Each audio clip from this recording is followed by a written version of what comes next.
Speeding. Speeding. Speeding. 5, 4, 3, 2, 1. The world is changing faster than ever. What used to take decades is now taking years or even months. What you see right now is the illusion that people have had for many decades about the workplace being this secure place to work the rest of your life. For the first time in the history of our nation, our children will not do as well as us. We've seen our friends get laid off. We've been laid off. We've had our pay cut. People are overworked and underpaid. They seem to have less time and less freedom. They live under constant pressure. This is going to be forced. And so even if your employer loves you, they may have to cut you. There's something wrong that on Monday morning, the heart attack rate increases by 35%. Technology is accelerating, job security is declining. It just doesn't seem like the old models of making a living are as reliable as they used to be. Every aspect of our lives, there's a better way out there, but we are still doing it the old way. We live in the greatest country on the planet, and there are a lot of people sitting around complaining and being cynical. Like everyone's whining about this old model, and I'm like, why don't you leave it? Look at all this over here. Look at all this opportunity. Since so much of our lives revolve around our work and the way we make our living, many people are thinking there just has to be a better way. The biggest challenge facing our world today is not making money, is what are we going to do with all the displaced, unemployed people? People are afraid that they're going to make the wrong decision. People are afraid of the unknown. People are afraid that maybe I don't have the skills. Hey, sports fans. Industrial age is over. It's dead. It's dying. That's why going to school to get a job is an obsolete idea. A steady paycheck is an industrial age idea.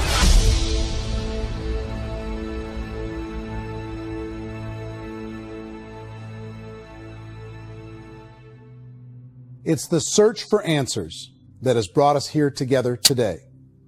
My name is Eric Worre, and for almost 30 years I've been an entrepreneur, struggling at times, but ultimately succeeding. As a best-selling author, speaker, and business owner, I've spent my entire career helping millions of people around the world to become entrepreneurs. And I believe strongly that there is, in fact, a better way when it comes to how we make a living. The career landscape has changed dramatically, and many are still working in a model that is completely out of date. What worked for previous generations isn't working as well for people today. In this film, we're going to explore 3 important questions. First, what's really going on in our working world today? Second, in this new economy, is it better to become an entrepreneur, or is it safer to work for someone else? And third, if a person decides to become an entrepreneur and start their own business, how can they do it without taking on massive risk? To help in this journey, I've brought together some of the greatest experts and thought leaders in the field of entrepreneurship to share the real facts with you. My intention is to give you new information that will allow you to make choices that are not limited by an old, outdated model. Let's start by understanding what's going on in our working world today.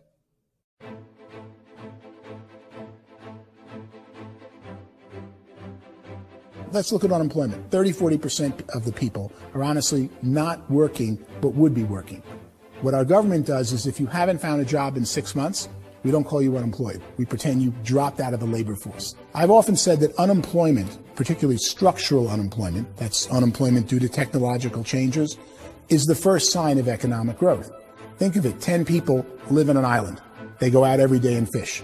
One day, new technology shows up. A missionary brings them a net. Now, using the net, one pilots the boat, one throws the net. 2 fishermen can do all the work 10 used to. That's a 500% increase in productivity, 2 doing the work of 10, in one day. You don't have to learn a lot to learn how to throw a net instead of throw a fishing line. The island's got a big problem, 80% unemployment. But the island still has all the wealth of the fish because the 2 people produce as much fish as 10 did. Now, of course, looking back in history, these changes used to take thousands of years. And during that time, we went into farming and transportation. Some of us became doctors and some teachers and lawyers. And we developed all these new professions and new manufacturing jobs. Today, these changes are occurring literally in one day when a new technological advance occurs, and we don't have the social structures to deal with it or to retrain the unemployed people. So one of the things that I think is interesting as I travel across the country and really travel around the world is the way that we work and the way we get paid for work is changing pretty dramatically. On a global basis, everything is being turned upside down because of the rapidly advancing technologies. They are eliminating many jobs, and we have been left with many people not prepared for the jobs that exist. A lot of demand in public companies was to squeeze out all the fat and to get just as much margin as we possibly could, and fat equals humans. So this idea of job security in information age is so obsolete, but it's still taught inside our school system, and that's where the problem starts. There's no financial education in the school system, and people are still trained to be employees who work for that paycheck. This is a chart on the middle class. What's happening in the middle class, those that went to school, their incomes have been coming down for years. And parents still say to their kids, go to school, get a job. Now what happens to all those middle class people who are dropping off the ends of off the chart? Well, they become what's called working poor. And this is what happens to working poor. But they say poverty is ending. Well, poverty may be ending, but working poverty is going up. And this is food stamp usage. So food stamp usage in America is going through the roof right now, because people cannot earn what they call a living wage. Most people have experienced financial pressures that I think are probably greater than they have been in the past. If you're not working for yourself, then it's going to be a pretty hard road for a lot of people. Today, if you're going to control your future, the 40-40 plan is gone, where you can graduate from college and get a job and work for 40 hours a week for 40 years. That day is gone. So some charts actually tell you what's going on. And this is a really interesting one. You know, people are going back to school because if I go back to school, I'll get a nice job. But this is what's happening to, it's called Sallie Mae, which is the student loan guys. Student loan is going through the roof. It's now over $1 trillion, and student loan debt is worse than credit card debt. So when people stopped using credit card, the government got people into student loan debt. And the problem with student loan debt is you can never be forgiven. See, with credit card debt, you can declare bankruptcy and then all's forgiven. But student loan debt, you can declare bankruptcy, you still owe it. It's the worst of all debt. But this is the next picture. Look at this chart here. This is what's happening to wages of college graduates. It's going down. So you go to college, you rack up all this debt, but you earn less money. Now, that's not that intelligent. Average person who's been working a lifetime in America today is ending their lifetime at 65 with about $41,000 in assets. They earned just enough to survive. I think in the United States we have something like 17 trillion in debt. That's just the federal government debt. We got another 2 in municipal and in other, let's call it almost 20 trillion government. We've got 40 trillion in private debt. That comes up to close to 60 trillion.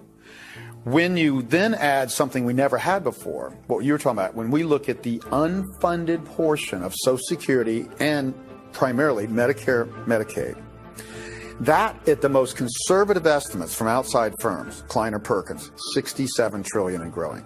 That's more than all our other debt. There's less conservative estimates that say it's 84 trillion or higher. I added up conservatively $127 trillion in total debt. Debt is a financial drug. When you take it to excess, it's like taking a drug. Yeah, it makes you feel better, it enhances your performance, but at a huge cost, eventually it kills you. And so that's what happens. We keep doing more and more debt, and you get less and less results, just like a drug, until the debt gets so high that it crushes the whole system. That's where we're at, 8.2 times GDP. You know who I feel sorry for?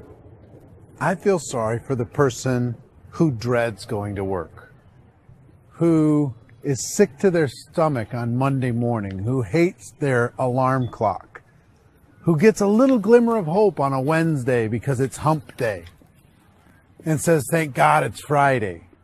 And they live for those 2 days a week where they get to be themselves and they don't have to be around people they don't like, and they don't have to play the political game in the office, and they don't have to live this half life.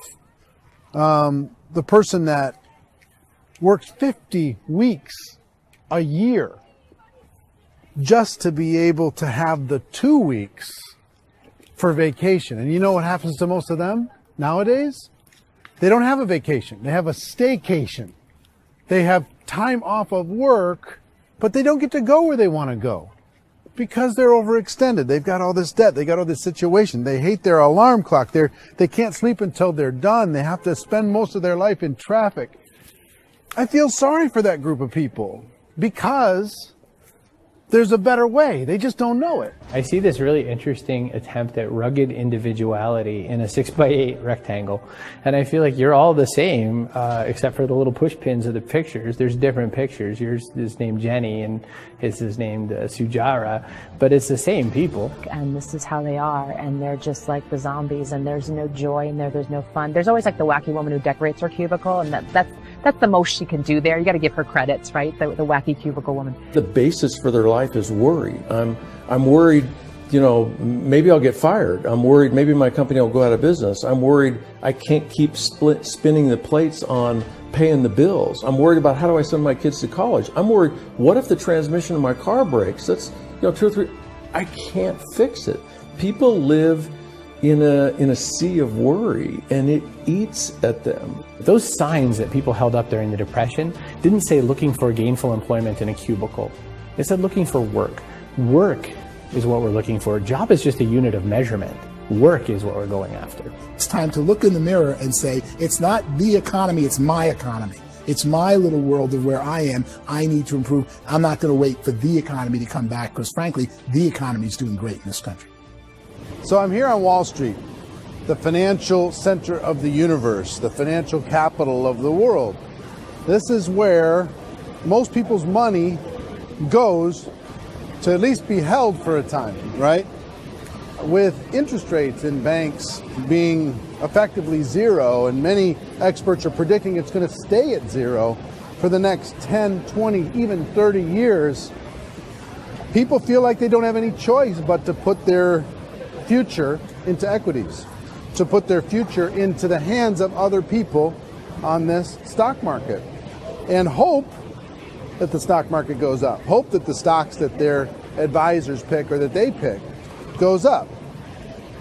That's one way to go, I guess.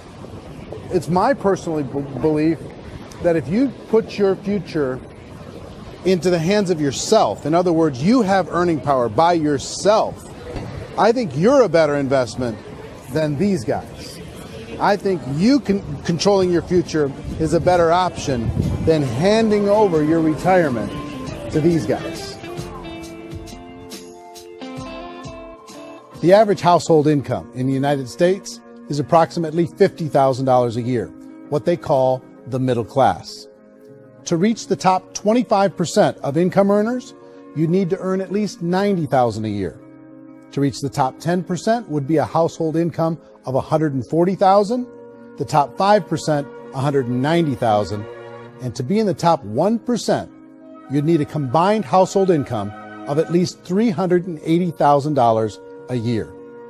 So here's the question. What do you think would give you the best chance to move up and get to the top 10%, the top 5%, the top 1% or beyond? In my opinion, and in the opinion of many, many experts, the answer is to become an entrepreneur, to become your own boss. I think you have to be a business owner. I can't, the only time I ever say to someone it'd be great to be an employee is when they've already told me they've surrendered. I only tell people who are wounded spiritually that they should be an employee. And it's that feeling that you get when you pick up the backpack off the little Cub Scout and say, "Don't worry, little guy, we'll get you back to the camp." You know, it is in no way a kindness when I tell someone they'd be a great employee. The other status symbol really increasingly is lifestyle. I mean, people can own their own business, maybe even work out of their house. That, I tell you, people admire that. Like, gosh, I wish I could do that. The spirit of the entrepreneur is to be a risk taker and to be resourceful and unstoppable and to have a vision of yourself beyond where you are and not willing to settle for life as it is. Think about the great entrepreneurs. They're visionary. They have heart. They're willing to do today what others won't so they can do tomorrow what others can't. Personally, I don't think of the new economy, the old economy. I create my own economy. The entrepreneur's in control.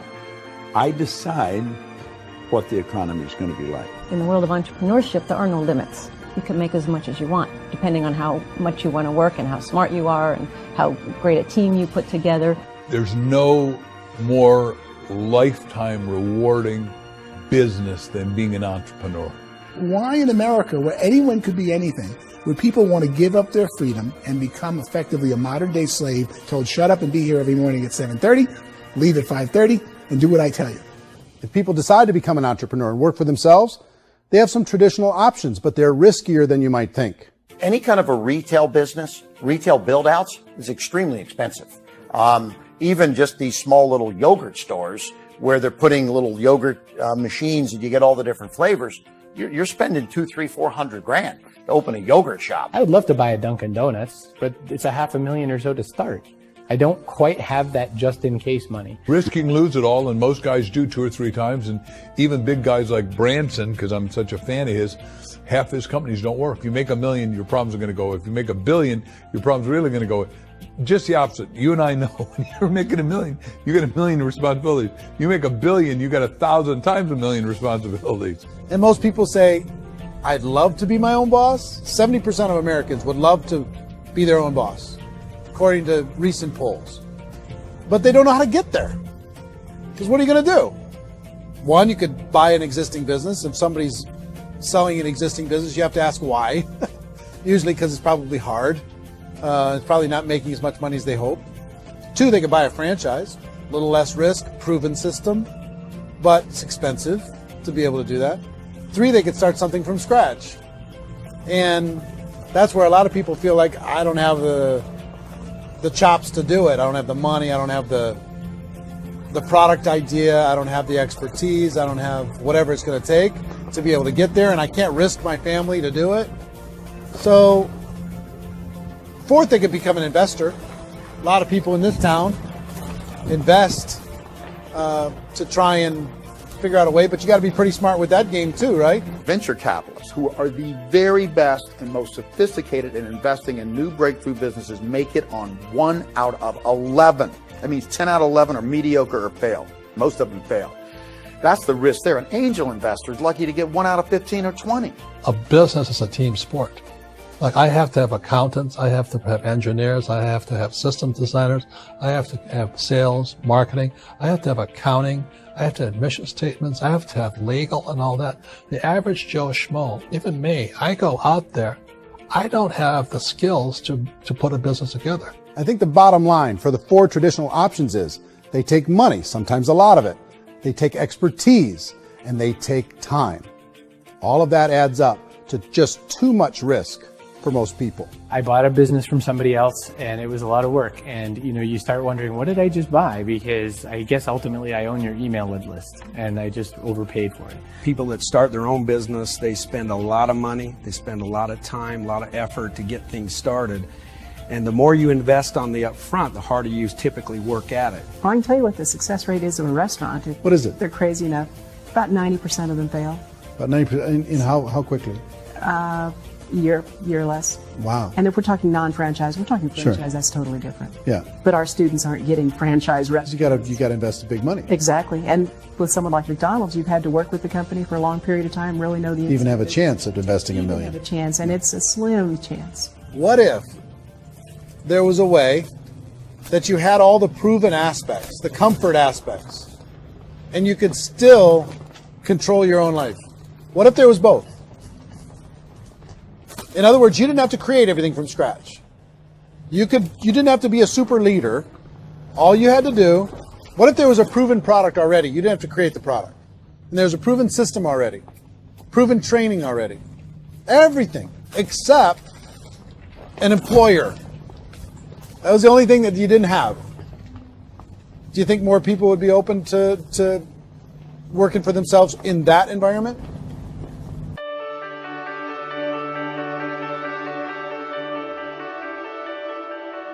In our search for a better way to make a living, we've come to the conclusion that becoming an entrepreneur is actually safer than being an employee. And through our look at the entrepreneurial options, one particular path kept coming up from expert after expert. And I think most people will find it surprising because it's certainly a non-traditional business model. That model is for people to start their own business and become an entrepreneur through the creation of a network marketing business. Some people call it direct selling because the product is being sold directly from the manufacturer to the end consumer, cutting out the middlemen. Other people call it multi-level marketing, or MLM, because there are multiple levels of commissions paid. The most common term today is network marketing, because network marketing best describes using a large group of independent distributors, independent entrepreneurs, to move a product or service more efficiently. So my friend here, Donald Trump, and I, we always write about the network marketing industry. And the reason we support the network marketing industry is because it really is a business school for entrepreneurs. Because most people come out of school looking for a paycheck. Oh, that's terrible. I went to network marketing like that.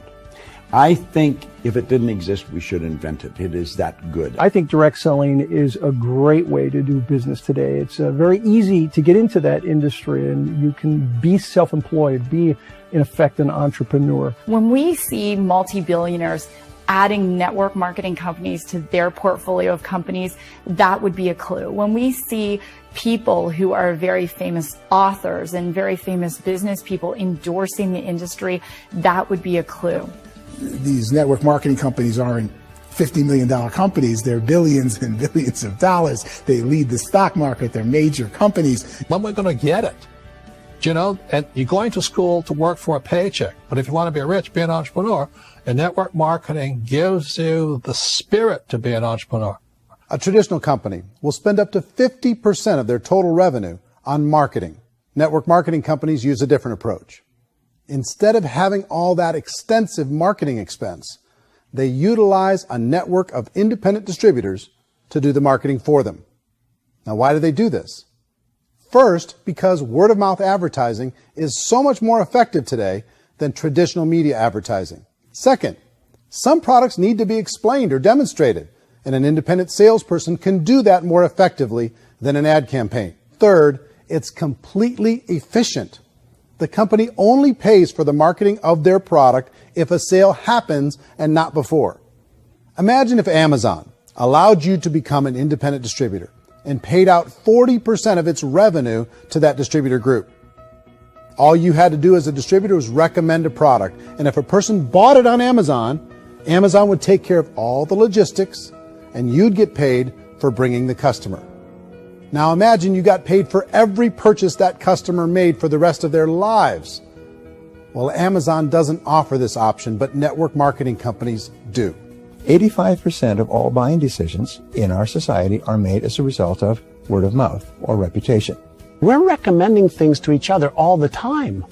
You know, who's your dentist? Who's your doctor? Who's your lawyer? What detergent, are you using? What legal system are you using? What product are you using? We're talking to each other about the things that we love anyway. When you go into a big box retailer, you're lucky if the clerk looks you in the eye, much less gives you any detailed or accurate information about what you're purchasing. So of course, this personal information, this education coming from a friend, a neighbor, a relative, or even a stranger, but one who has experience with the product is extraordinarily valuable. As a matter of fact, network marketing can educate consumers probably better than any other form of marketing. It certainly can do better than advertising, because advertising usually has a certain hype to it, and you can only get limited information. So, network marketing trumps advertising. If you were a typical sales company and you wanted to sell $1 million a month worth of product, you might go find 100 superstar salespeople. The quota would be $10,000 a month. So network marketing as a distribution system just flips the numbers. So we use 10,000 happy, raving fans of a particular product, and we don't concern ourselves so much with how much product each one of them individually sells. If they sell just $100 or $200 a month, and there's 10,000 of them, you're selling $1 million to $2 million a month worth of product. And that's the best way I can explain how network marketing works. This is the marketing arm of the company. There's not money being wasted on bricks and mortar. There's not money being wasted on inventory that's sitting stagnant somewhere. There's not of employees standing around that don't have customers. These are people that are going to connect with customers. These companies allow people to become independent distributors for extremely low cost and with no minimum time or sales quota. Essentially, they own their own business and can provide as much or as little sales as they choose. In other words, the distributor gets all the benefits of traditional business ownership without the risk. The advantage of network marketing is the ease of entry, the low risk, and the low startup cost, because almost everything else has very high risk. You can get in for a minimal investment. You're buying into a system that's already been proven, products or services that have been proven to work. The keys to network marketing is providing an opportunity for the masses to get involved, providing an opportunity for the average person who doesn't have the resources to start their own business. All of this so far is fairly straightforward, but network marketing offers another benefit, and it's this benefit that makes it so interesting for entrepreneurs. Network marketing allows a distributor to build their own network of other distributors and then compensates them on the sales created by that entire group. Direct selling is, at its base, very simple. It's the sale of a product or service to an individual on a face-to-face, one-on-one basis, just the way we're talking right now. But there's an important element as well, and that's the offering in conjunction with that sale of product, the offering of an opportunity for someone to make something of themselves. No matter what your social status is, no matter what language that you speak, I mean, look how many unbelievable people are becoming successful that speak every kind of language out there. What an awesome gift to give the world. Instead of having to work your way up in a system and prove that you could be a sales manager, they just decided everybody can be a sales manager. Everybody gets to build a sales team from day one. And so what that brought into the system of growth as a direct selling company is the concept of compounding or geometric progression. Because now you can actually grow sales force very quickly because everybody is enrolling people in their own sales force. People who are like, oh, this is weird, I'm building a sales team, or what do you think you do at a regular company? How do you think a regular company works? Network marketing is the only industry that doesn't say your past determines your future. It looks at your past and says, okay, now what can we train you to do so you can have a great future? Every other employer out there wants to exploit you for what you already know, not teach you something new. Network marketing has the potential to save the United States and the world because it's going to teach people not to be employees, but to be entrepreneurs.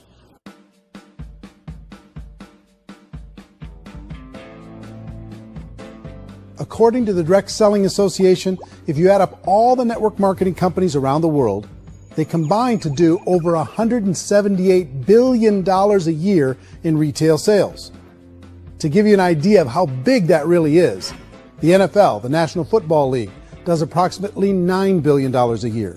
The music industry does a little more than $16 billion a year, and the movie industry does about $80 billion a year.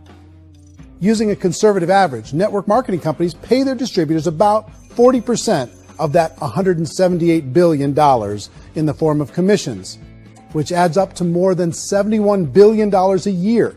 That's almost $6 billion a month. It's almost $200 million in commissions every single day. So it's certainly working, and people are making serious money in network marketing. With the growth of the direct selling industry over the last 10, 15, 20 years, we've seen a broader understanding of the channel. We have seen more and more people getting involved in the business, so our penetration in the marketplace has increased, and thus the understanding in the marketplace of who we are has increased. And we've seen non-direct selling companies look at the direct selling model and say, something's going on there. People are making money. Companies are being profitable, individuals are being motivated, product is being delivered to market. Maybe we should explore this.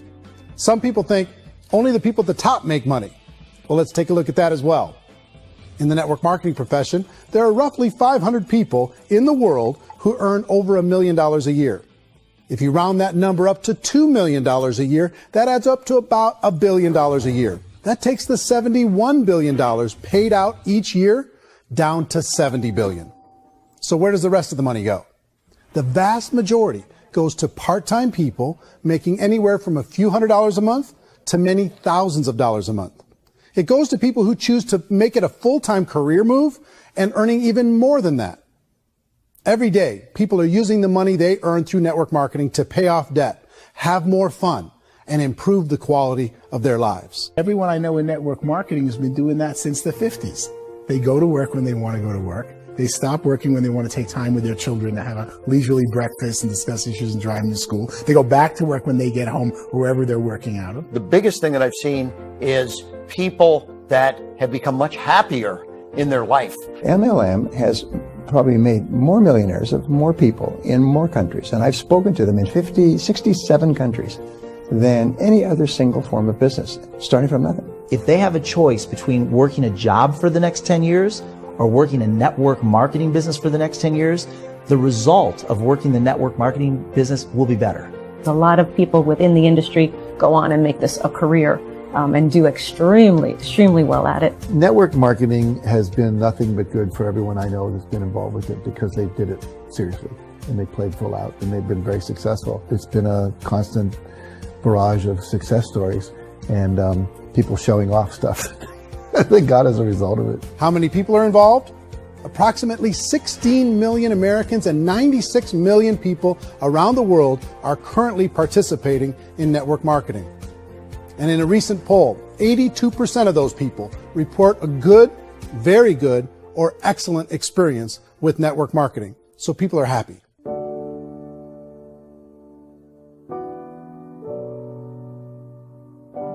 So I've taken a look at the network marketing profession and really tried to understand why so many people are confused as to the validity of this as a business.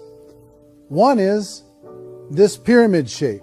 People get really messed up with this pyramid. Oh, it's one of those pyramid things. So I just think there are a lot of haters out there who really don't understand the industry and say, oh, it's a get-rich-quick scheme. It's a pyramid. Well, corporate America is a pyramid scheme. You know what I mean? It goes like this. You have thousands of MBAs, let's say working for Ford or General Motors or Coca-Cola. If all these MBAs are all trying to get to here, that's a pyramid. Only one guy's going to make it. Every 10 years, one's going to make it. Whereas you look at network marketing, it's like this. So you're here, and your job is to develop other CEOs coming up behind you. So it's an inverse pyramid. In network marketing, it's a very simple concept. If you sell product, you get paid. It is paid based on production. There is no first mover's advantage. There is no investment component where the more somebody spends, the more they're entitled to make. So the two are polar opposites of each other. It doesn't matter what shape the company is or the compensation plan is shaped, whether it's a circle or a pyramid or a triangle or a trapezoid, it doesn't matter. If compensation is coming primarily from recruitment, then you've got a problem. On the other hand, if an operation is basing their compensation to participants on the basis of sales, even when those sales are generated by people you've recruited, well, then you're a perfectly legitimate enterprise. That's the legal test. It's the practical test. Another issue that's been true in the past that is no longer true now is people used to be in network marketing loaded up with products that they couldn't sell and they ended up a loser. They ended up with a bunch of product in their garage. They ended up with a bunch of products sitting in their kitchen shelves or whatever. And they thought they could sell it and then they weren't willing to or able to sell it. And they ended up with a bunch of stuff and they were bitter about it. There was this thing called front loading where you had to buy if you bought $25,000 worth of product, you got better commissions and all this. Today, it's almost all done by computer. It's direct mail comes from a warehouse somewhere else. You don't have to have all this inventory. You don't have to stock up. It's a paperless world now. Most of it's done online. You have a back office. It really works. And the technology has changed everything. Third issue is people start talking about 99% of people in network marketing don't make any money. Well, we've talked about that over the course of this journey together. Almost $200 million a day is being paid out to network marketing distributors around the world. The naysayers, the people who say that it doesn't work, are usually the ones who just don't know how to make it work for themselves. And so they're giving you an opinion, and I tell people, don't confuse people's opinions with expertise, because opinions are free. And don't confuse sincerity with the truth, because people could be sincerely wrong. But here's the reality inside of network marketing. The vast majority of people that get involved in network marketing just become customers, and they get involved to be able to purchase product at a lower price. If you take Costco as an example, if a person goes into Costco and gets a membership to Costco so they can get a lower price on the product, we don't call that person a loser because they have a bunch of product that they walked out with with a smile on their face. Yet when some people want to take a look at network marketing, they say, well, those people, they're just using the product and they aren't earning an income, so they must be a loser. They're not a loser, they're a happy customer. That's the vast majority of people that are involved in network marketing. Now, a smaller percentage of those people decide to go build a business. They earn $300 a month, $500 a month, $1,000, $2,000. That's the bulk of earnings in network marketing. And then there's the few that really decide to take it serious, really decide to build a large network, really work to make that network very, very productive. And those people make huge amounts of money and there's no cap. What I do as an outside economist, just somebody looking at this industry like any other industry I speak and say, look, what's the realities of this? 1% do incredibly well. 10% generate some additional income at pretty low risk and effort. That's not, and 90% of people roughly end up customers. One thing that I think is real when it comes to people's perceptions about network marketing is people put this, and distributors, I think, involved in network marketing have some responsibility for this. They have sometimes unrealistic claims about the product or about the income. Most people who become distributors, they want the money, they want to be successful, but they don't have the skills. They don't know what to do. And when people don't know what to do and they're in a new business, they're scared. And when they're scared, they panic and desperation kind of sets in. So they think everyone they talk to has to get in. So if I talk to you and you say, well, no, I don't have time to do that, they're like, no, I need you. You have to do this or I won't be successful. So I start clawing on you. I start that desperation. So then I start making claims about the product, which are not appropriate, probably not even true. Or I start saying, let me show you how you can make all this money and you don't have to do anything, Eric. And so you just totally misrepresent the opportunity, and you're clingy with people because you think you need everybody to be successful, and you don't. You know, one of the messages that I try to deliver most forcefully to companies as well as salespeople in direct selling is that you don't have to overpromise. The reality is in network marketing, there's a lot of hard work involved. There's a lot of effort. You're going to have to develop yourself. It's a business like anything else. It's going to take some time, but in my opinion, it's better.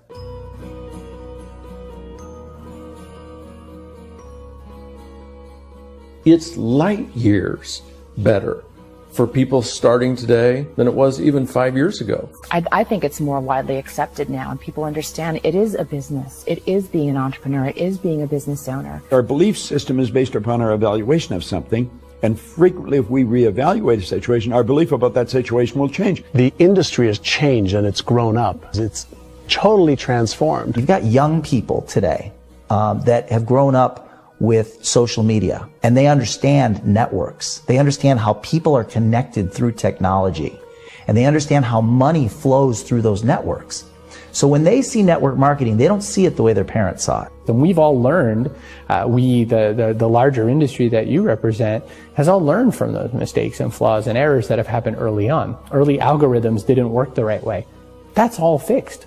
It's like when they design a computer program, they design the program, then they run it, and then they go back through and they debug it. The MLM industry has been debugged. This is the day of being virtual, being able to run a business from your mobile phone. I mean, it's incredible. Companies are getting smarter. They're implementing more consumer protections. They're implementing more compliance training. They're doing more with respect to product research. If you do get involved and you make purchases of inventory, even on a voluntary basis, if you decide that this business is not for you, you can leave and have that inventory repurchased by the company. There's no other business that offers that kind of protection on a voluntary, self-regulatory basis.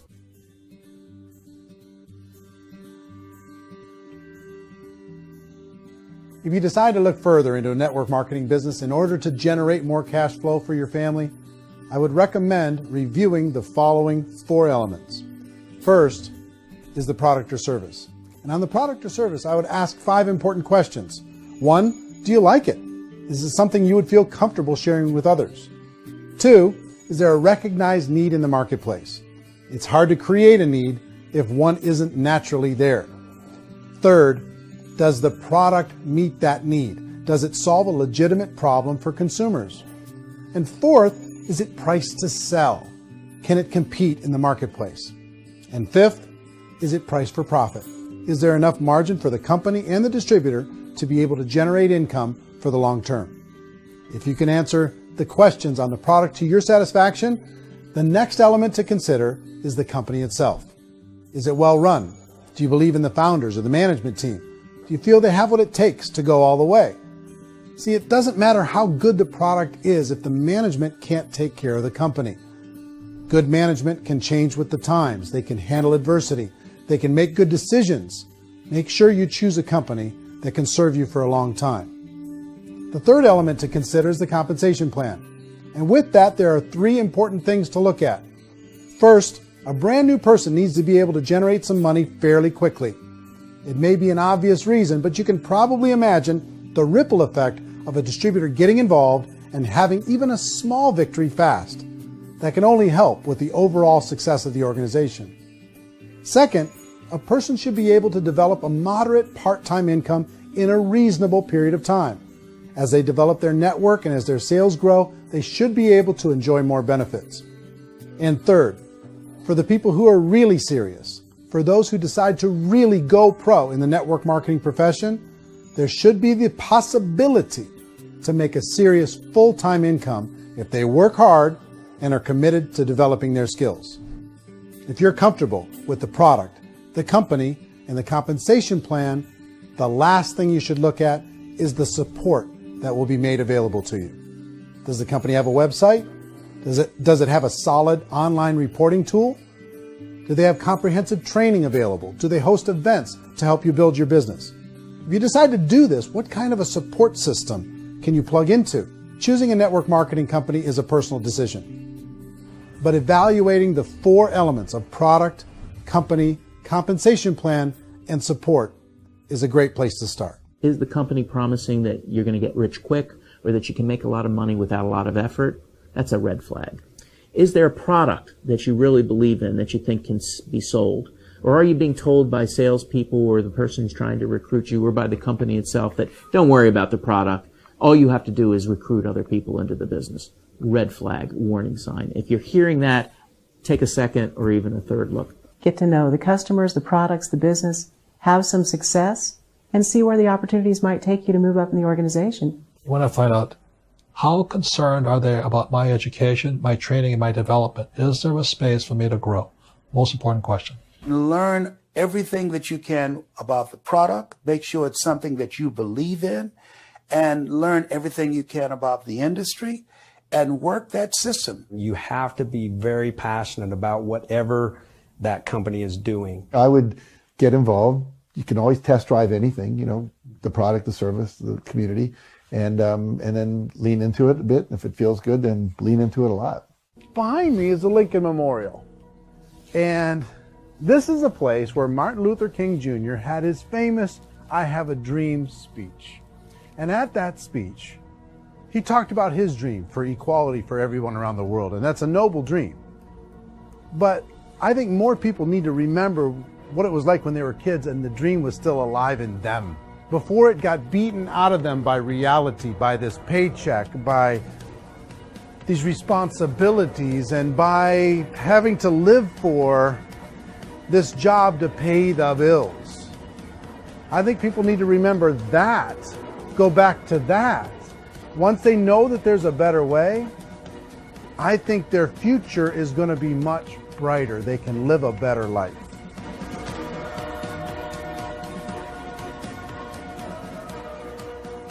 So if you're considering getting involved in a network marketing company, let me offer you just a few pieces of advice. First, network marketing isn't perfect. It's emotional. It's challenging. Like any entrepreneurial venture, it can have its up days and its down days. But if you have an entrepreneurial bone in your body, it's just better. Second, if you're going to do it, decide to be professional. Decide to go pro. It's better to do that than just be this amateur sticking your toe in the water. Third, as any professional, you're going to have to learn some new skills. And I promise you, inside of the network marketing profession, they're not too difficult to learn. Fourth, like anything worthwhile, it's going to take some time. Don't expect that you're going to get to the finish line right out of the gate. And fifth, it's worth it. It's worth it to be able to take charge of your life again. It's worth it to be able to control your own financial situation. It's worth it for the people you're going to be able to spend time with. It's worth it for the things you're going to be able to see and the experiences you're going to be able to experience. It's worth it for the causes you're going to be able to contribute to, the lives you're going to be able to touch, the customers you're going to be able to help, the friendships you're going to be able to develop. I promise you, it's worth it. Remember, most people are searching for answers just like you are. But I do have to tell you the catch to network marketing. If there is a catch, if you want to understand this from an emotional point of view, people say, well, it sounds too good to be true. It's not. It's hard work. But here's the catch. Most people still don't understand it. So you're going to have to endure the loss of social esteem from ignorant people. The uneducated will think less of you. Now, if you can handle that, you're on your way. If that's going to destroy you, you know what? Entrepreneurship in general probably isn't in your future.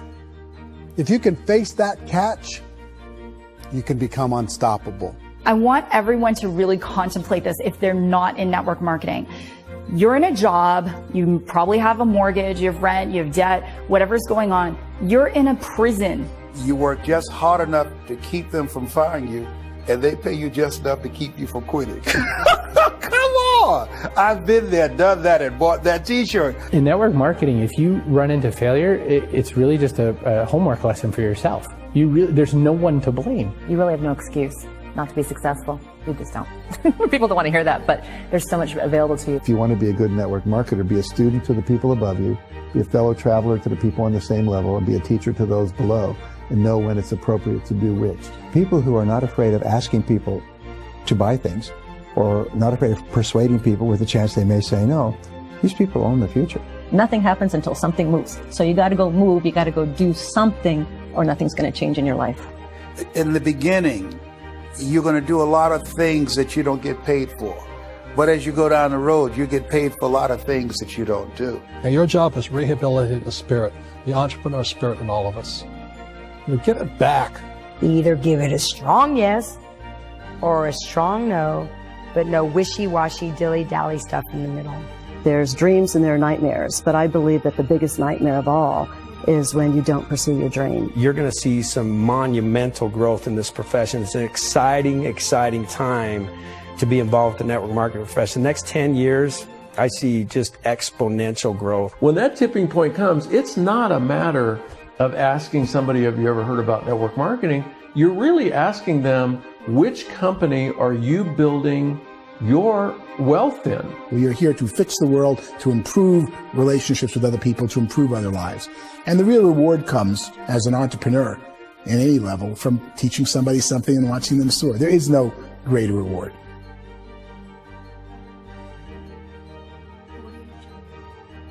Life's too short to spend it living someone else's dream instead of your own. It's too short to spend it living at a fraction of your potential. Can being an entrepreneur be a challenge at times? Sure. But here's what you get in exchange. It can be yours. Something that you built, something that you created, something that you made happen. This balloon represents your dream. It represents entrepreneurship. My wish for all of you is that you would reach out and grab it. The choice is up to you.